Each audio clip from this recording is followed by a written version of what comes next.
Hello students, I hope you all are fit and fine.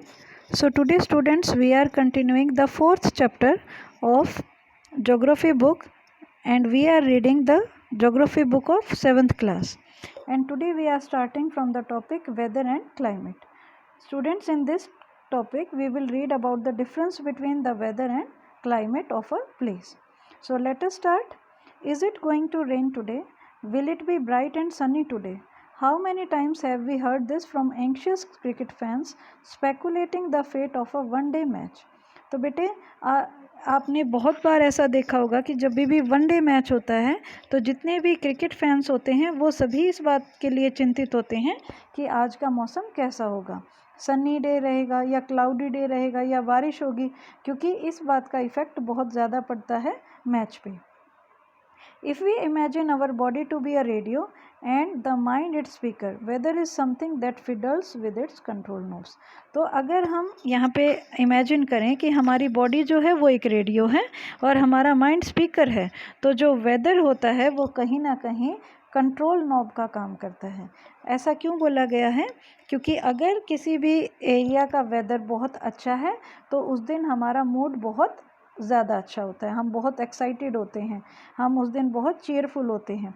लेकिन किसी दिन अगर वेदर जो है वो गर्म है तो उस दिन हम चिड़चिड़े हो जाते हैं.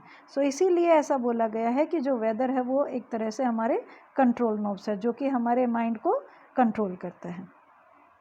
So now the definition is given that weather is this hour to hour day to day condition of the atmosphere. मतलब वेदर जो है बेटे वो हर घंटे जो भी हमारे मौसम में चेंजेस हो रहे हैं या हर दिन जो हमारे मौसम में चेंजेस हो रहे हैं उनको बताता है. ए हॉट और humid weather may make one irritable, a pleasant breezy weather may make one cheerful and even plan for an outing. तो अगर किसी दिन गर्म वेदर है तो वो हमें चिड़चिड़ा बना देता है, और अगर किसी दिन जो वेदर है वो बहुत सुहावना है, ठंडी ठंडी हवा चल रही है, तो उससे हमारा मूड बिल्कुल चीयरफुल हो जाता है. हम उस दिन बहुत खुश होते हैं, एक्साइटेड होते हैं, क्रिएटिव होते हैं. तो ये इफ़ेक्ट हम वेदर का हमारे मूड पर भी पड़ता है. तो मैं यहाँ दोबारा बता दूँ बेटे कि वेदर क्या है? जो आवर टू आवर चेंजेस हो रहे हैं हमारे एटमॉस्फेयर में या डे टू डे चेंजेस हो रहे हैं हमारे एटमॉस्फेयर में, उनको हम क्या बोलते हैं? Weather. So weather can change dramatically from day to day. However, the average weather condition, you can underline this line and this is very important, the average weather condition of a place for a longer period of time represents the climate of a place. जब हम किसी particular place के weather को एक लंबे समय तक note करते हैं और उसकी एवरेज निकालते हैं तो वो क्या होता है? क्लाइमेट. सपोज आज का दिन कैसा था, वो था हमारा वेदर. लेकिन अगर हम एक हफ्ते के लिए या 15 डेज़ के लिए अगर हम चेक करते हैं कि एवरेज वेदर कैसा था, तो वो क्या होता है? हमारा climate.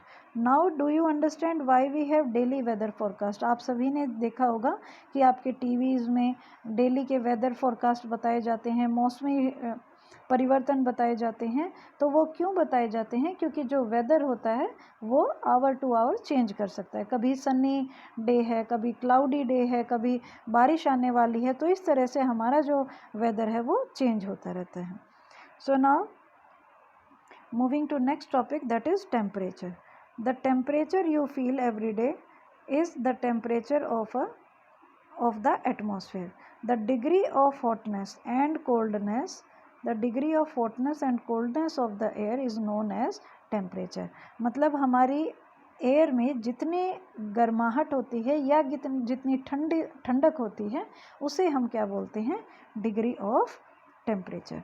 So temperature you feel every day is the temperature of the atmosphere. मतलब जो अगर हम ये बोलते हैं कि आज तो टेम्परेचर बहुत ज़्यादा गर्म है, इसका मतलब हमारा एटमॉस्फेयर उस दिन गर्म है.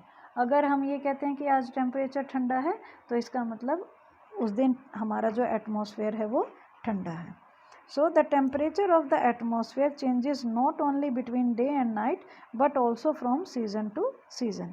जो हमारा टेम्परेचर है बेटे, दिन में टेम्परेचर हाई होता है, मतलब गर्मी ज़्यादा होती है, और रात को टेम्परेचर लो हो जाता है. रात को हमारा जो टेम्परेचर है वो धीरे धीरे कम हो जाता है क्योंकि सूर्य की किरणें हम पर नहीं आती हैं। ऐसे ही समर्स जो सीजन्स होते हैं उनमें भी टेम्परेचर चेंज होता है। जो समर सीज़न है उनमें टेम्परेचर हाई होता है और जो विंटर सीजन्स हैं उनमें टेम्परेचर लो होता है।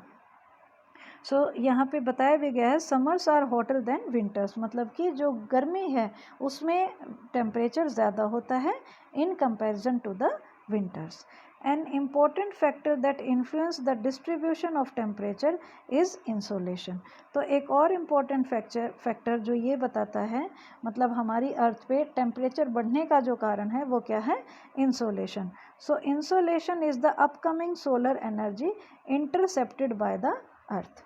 इंसोलेशन क्या है, वो सोलर एनर्जी जो हमारी अर्थ पे आ रही है और हमारा जो एटमॉस्फेयर है वो उसको ज़्यादा अमाउंट में अर्थ पे आने नहीं देता है। तो उस प्रोसेस को हम क्या बोलते हैं, इंसोलेशन। इंसोलेशन की वजह से भी अर्थ का जो टेम्परेचर है वो मेंटेन रहता है। The amount of insolation decreases from the equator towards the poles. तो इसको बेटे हम कैसे समझेंगे, suppose this is our earth और ये सन है, तो सनलाइट जो है वो इस एरिया में डायरेक्ट जाती है। मतलब जो हमारे ट्रॉपिक्स हैं, ये इक्वेटर है, ये ट्रॉपिक्स हैं, तो ट्रॉपिक्स के बीच में जो सनलाइट है वो बिल्कुल डायरेक्ट आती है और पोल्स की तरफ जो सनलाइट है वो स्लांटिंग जाती है। तो इसीलिए ऐसा बोला गया है कि जो अमाउंट ऑफ इंसोलेशन है पोल्स की तरफ ये कम है, मतलब जितनी हीट पोल्स की तरफ जा रही है वो कम है और जो इक्वेटर की तरफ आ रही है ये हीट ज़्यादा है। Therefore,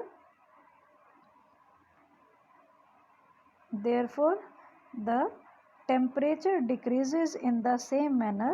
Now do you understand why poles are covered with snow? तो इसी तरह से जो टेम्परेचर है वो पोल्स पर कम हो जाता है और इसी वजह से हमारे जो पोल्स हैं वहाँ पर हमेशा बर्फ़ जमी रहती है। One topic we have left here is this figure।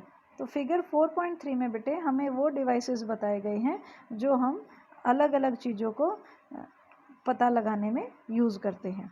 Like for measuring the temperature we use the thermometer. For measuring the temperature we use the thermometer, and to measure the atmospheric pressure we use the barometer. When we want to measure the amount of rainfall we can measure with the help of rain gauge, and if we want to know the direction of the wind we can get to know about the wind vane. तो wind vane की help से हम wind की direction की पता लगा सकते हैं। रेन गेज से हम कितनी अमाउंट में बारिश हुई इस बात का पता लगा सकते हैं और जो बैरोमीटर है उससे हम एटमॉस्फेयर में कितना प्रेशर है इसके बारे में पता लगा सकते हैं और थर्मोमीटर से हम अपने टेम्परेचर को नोट कर सकते हैं। So starting from the next paragraph, if the earth temperature rises too high, it would become too warm for some crops to grow। तो जो इंसोलेशन के बारे में हम रीड कर रहे थे बेटे, जैसे नॉर्मली हमने स्टार्टिंग में रीड किया था कि जो कार्बन डाइऑक्साइड गैस है वो हमारी अर्थ पे से हीट को दोबारा से स्पेस में रेडिएट होने से रोकती है। ऐसे ही हमारा जो एटमॉस्फेयर है वो भी सनलाइट जो होती है उसको ज़्यादा अमाउंट में अर्थ तक पहुंचने से रोकता है और इसी वजह से हम प्रोटेक्टेड रहते हैं। अगर सारी हीट और लाइट आती तो उससे क्या होता, हमारा टेम्परेचर बहुत ज़्यादा हाई हो जाता और उसकी वजह से बहुत सारी ऐसी क्रॉप्स हैं जिनको हम ग्रो नहीं कर पाते। Temperature in cities is much higher than that of villages. तो यहाँ पे एक और बात बताई गई है कि शहरों में जो टेम्परेचर है वो ज़्यादा है in comparison to the villages. और इसका सबसे बड़ा रीज़न क्या है कि जो सिटीज़ हैं वहाँ पर एक तो पॉपुलेशन बहुत ज़्यादा है, तो हाउसेस बहुत ज़्यादा हैं, बिल्डिंग्स बहुत ज़्यादा हैं और जो कंक्रीट की मेटल्स की बिल्डिंग्स बनी हुई हैं, एसाफॉल्ट की जो रोड्स बनी हुई हैं वो बहुत ज़्यादा जल्दी हीटेड अप हो जाती हैं और वहाँ से जो एयर पास करती है वो भी बहुत ज़्यादा गर्म हो जाती है। सो ये जो हीट है वो रात को रिलीज़ होती है, ये यहाँ पे बताया गया है, इसीलिए शहरों में ज़्यादा गर्मी पाई जाती है। The concrete and metals in buildings and the asphalt of roads get heated up during the day। तो जो भी हमारे आजकल सीमेंटेड हाउसेज बन रहे हैं, सीमेंटेड बिल्डिंग्स बन रही हैं, तो जो ये सीमेंटेड बिल्डिंग्स बन रही हैं ये बहुत ज़्यादा गर्म हो जाती हैं दिन में सूर्य की किरणों की वजह से। और जो रोड्स बनाए जाते हैं तारकोल के, एसफाल्ट के, तो ये रोड्स भी बहुत जल्दी गर्म हो जाते हैं। This heat is release during the night, और रात को जब सूर्य मतलब हमारी अर्थ रोटेट कर जाती है, हमें सूर्य की किरणें नहीं मिलती हैं, तब ये हीट एनर्जी रिलीज होती है एटमॉस्फेयर में। Also the crowded high rise buildings of the cities trap the warm air and thus raise the temperature of the cities. तो बेटे जो गर्म हवाएं होती हैं, मतलब अब बिल्डिंग्स गर्म है, रोड्स गर्म है, तो वहाँ से पास जो करने वाली जो एयर है वो भी हीटेड अप हो जाती है, गर्म हो जाती है। और इसी वजह से जो वो हमने पढ़ा था कि जो गर्म हवा होती है वो ऊपर की तरफ जाती है, तो जब वो ऊपर की तरफ जाती है तो वहाँ भी जो बड़ी बड़ी बिल्डिंग्स बनी हुई हैं वो उस वार्म एयर को ट्रैप कर लेती हैं, उसको पास नहीं होने देती हैं, तो इसीलिए वहाँ का एटमॉस्फेयर गर्म होता है। सो लेफ्ट साइड में बेटे डू यू नो में बताया गया है कि जो स्टैंडर्ड यूनिट है टेम्परेचर को नापने की, वो क्या है, degree Celsius. The standard unit is degree Celsius and the standard unit is degree Celsius. और यहाँ पे